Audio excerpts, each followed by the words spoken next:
pessoal, tudo bem? Gravando esse vídeo para esclarecer um mito que eu acredito que possa existir em relação ao meu posicionamento com relação ao ENAD. Eu não sou contra o ENAD, eu vejo o ENAD como um exame muito importante. Tudo bem que eu falo muito sobre a conduta das universidades em relação aos irregulares, que eu acho um absurdo. Há uma desatenção, há mentiras sendo contadas. Deixa eu colocar o microfone, eu sempre esqueço de colocar o microfone. Há mentiras sendo contadas, como por exemplo, o aluno irregular só vai poder se formar daqui a 4 anos, quando a penalidade é de torno de 9 meses. Isso só é o tempo que atrasa a sua colação de grau, mas eu sou a favor do ENAD. Simone, por que você é a favor do ENAD? A gente vivencia uma época, não agora, mas digamos dos últimos 20 anos para cá, da mercantilização da educação. A educação, que era para ser algo visto como uma forma de emancipar pessoas, de dar um real conhecimento sobre aquela área escolhida, acaba sendo considerada um meio de riqueza por parte de empresários. Se você vê na internet, tem altos grupos relacionados à área educacional que o objetivo é fazer fusões, sacanear pequenas faculdades, construindo para si uma faculdade imensa, tamanha, o que vai prejudicar de certa forma as outras faculdades menores, destacando que não necessariamente será melhor em qualidade do que a faculdade menor, porque inclusive, na minha opinião, eu me formei em uma faculdade menor, que foi fechada infelizmente, mas uma excelente faculdade que foi a Bennett, parece que por uma questão de roubalheira. E um certo mau desempenho dos alunos. Contudo, por ter estudado lá, eu te digo que eu tive excelentes professores, um excelente aprendizado, e a ponto de dizer que a Bennett era uma boa faculdade. E nisso, a gente vê praticamente essas uni-esquinas, que é uma faculdade por esquina de determinada instituição. E as uni-esquinas da vida não necessariamente estão preocupadas com o seu aprendizado. Vamos ser muito sinceros, as aulas por plataformas virtuais são boas por diversos motivos. Melhora a questão de deslocamento, questão de segurança. Nem todos os campos das faculdades estão em áreas que são, se bem que particularmente, pelo menos no Rio de Janeiro, eu não vejo nenhum lugar como seguro. Nenhum lugar que é seguro, gente. Apesar de eu ter sido assaltada só uma vez na volta da faculdade no BRT, Taquara em direção à minha casa. E nisso você tem esses pontos positivos da segurança, flexibilidade, você pode assistir a aula de onde estiver. Mas será que você aprende tanto? Na hora da prova, você realiza a sua prova sem olhar o Google? Você faz a prova sem colar no grupo da faculdade que eu vejo compartilhamento de respostas? Você acha que você pode pensar, para mim é excelente, eu vou me tornar um profissional de forma fácil. Eu pensaria assim também. Eu vou me tornar um profissional de forma fácil, obter meu diploma será menos dolorido. Agora, você já parou para pensar que o médico que vai te atender, o advogado que vai te atender, o profissional de nutrição, sei lá, de qualquer outra área que você precise, que vai te atender, também se formou dessa forma? Ou seja, ele não estudou para a prova. Ele simplesmente foi no grupo lá da faculdade e olhou as respostas e colocou a resposta ali.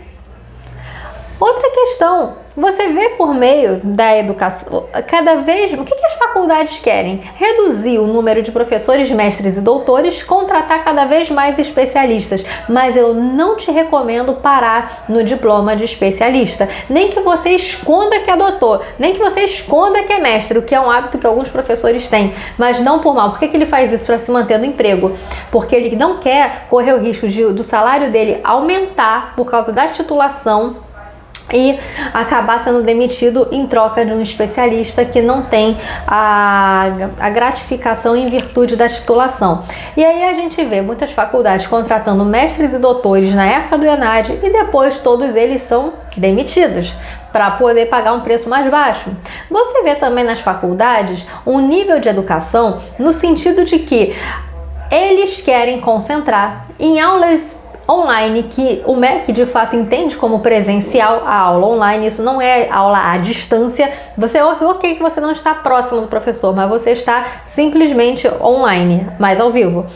E aí, como já aconteceu com determinada instituição que foi chamada a atenção, a faculdade reunia nada menos do que em torno de 600, 700, 900 alunos em uma sala de aula virtual para um professor apenas. Mas qual qualidade você acha que vai ter esse ensino? E os alunos de 900, vamos imaginar que 10% queiram tirar dúvidas. E está certo, ele está pagando, ele tem que tirar dúvida. 90 alunos querem tirar dúvidas em aulas que cada vez o tempo de aula está cada vez menores, os tempos são cada vez menores, o que era 3 horas agora se tornaram 2 horas.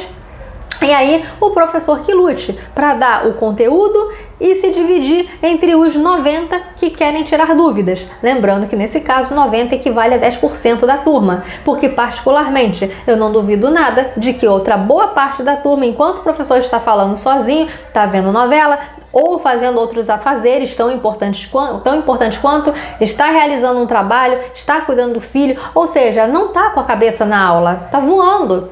Então, o ENAD serve para verificar a qualidade da educação superior no Brasil, não só da educação pública, quanto também da educação privada. E é nessa hora que a faculdade vê se o que ela está oferecendo para o aluno é de qualidade ou não. Porque o resultado do ENAD não impacta na vida do aluno. Muitos me perguntam: Simone, a minha nota baixa no ENAD vai me impedir de colar grau? Não, o ENAD é de 1 a 100. Se você tirou 8 no ENAD, ou seja, você foi péssimo, mas você está regular, você vai poder colar grau com tranquilidade. Por isso que eu não estimulo que você vá mal de propósito no ENAD, para que o governo tenha uma noção de como está realmente a educação no Brasil. Pense na hora do ENAD o seguinte: ainda que você não estude para a prova, eu não vou mentir para vocês, eu não estudei para o ENAD, eu dei o meu melhor, mas eu não estudei para o meu ENAD em 2009. Eu estava focada na prova da OAB. Então, o ENAD simplesmente, naquela época, eu pensei, cara, ENAD, eu tô aqui metendo a cara na OAB, eu quero passar na OAB e passei de primeira.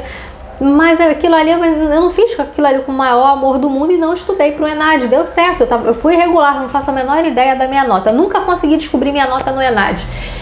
Mas eu dei o meu melhor.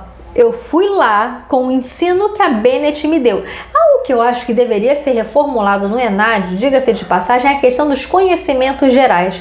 Porque se eles estão avaliando a educação superior, será que tem cabimento cobrar geografia? Será que tem cabimento cobrar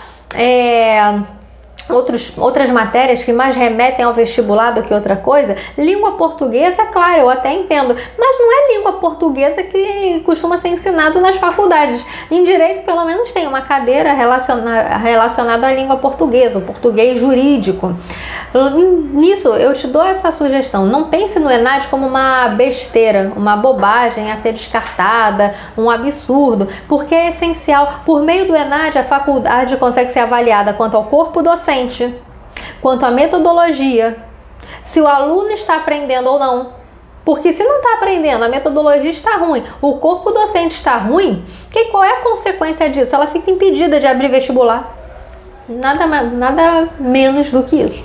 Ela fica impedida de abrir vestibular. Isso aconteceu com a Bennett. Ela fica impedida de abrir outro curso. Essa aí do novo curso, agora eu tô na dúvida, mas impedida de abrir vestibular, ela fica assim. Ela recebe orientações a respeito de como o ensino deve ser efetivado. Ou seja, há uma série de consequências para aquela faculdade cujo desempenho dos alunos no ENAD foi ruim. Inclusive, isso impacta de certa forma socialmente, porque acaba que até mesmo a redução da quantidade de bolsas que ela pode oferecer. Ou seja, se há uma preocupação com a educação no Brasil, como pode uma faculdade que está sendo considerada ruim fornecer uma bolsa para um aluno? Qual é o objetivo? Que o aluno tenha uma formação ruim? Por isso, eu sou muito a favor da prova do ENAD. Aqui você vai ver justificativa ENAD, aqui você vai ver como você vai conseguir justificar a sua falta do ENAD, a prova do ENAD, mas a minha sugestão é que você não falte à toa, que você vá dando tudo de si, a fim de que o governo federal tenha uma ideia real de como está a educação no Brasil, principalmente em um momento em que cada vez mais a educação está sendo vista de forma mercantil, de forma empresarial, com interesse muito pouco focado no aluno e muito focado na repartição de valores entre acionistas. Ou com isso a gente vê diminuição da quantidade de professores, muitas vezes oferta de descontos imensos para o aluno, e esse desconto imenso posteriormente acaba se tornando um boleto altíssimo, a fim de que você fique preso à faculdade tendo que pagar um valor super alto. Isso é discutível judicialmente, diga-se de passagem. E como há essa preocupação com a mercantilização da educação, que o objetivo é ficar abrindo uma faculdade em cada esquina, reduzir quadro de professor, reduzir hora de aula, olha que absurdo. Gente, eu dei uma matéria, Direito Internacional Público, e foi juntada com Direito Internacional Privado, o que eu achava um absurdo, porque o aprendizado, Direito Internacional Público e Privado são áreas completamente diferentes, imensas ambas. Nisso, eu via a perda de qualidade do ensino, apesar de eu dar o meu melhor e dar o meu sangue para que o aluno de Direito Internacional saísse da minha matéria compreendendo os assuntos. Se você gostou desse vídeo, se inscreva no meu canal, dê o seu like, e não tenha o ENAD como o seu inimigo, mas pense no ENAD como um amigo, um instrumento da sociedade em matéria de educação, que vai se preocupar com a educação do futuro profissional, que vai te atender posteriormente, que vai servir a você na velhice, que vai servir aos seus filhos, que vai servir aos seus netos. Então, particularmente, eu vejo o ENAD com muito carinho e respeito.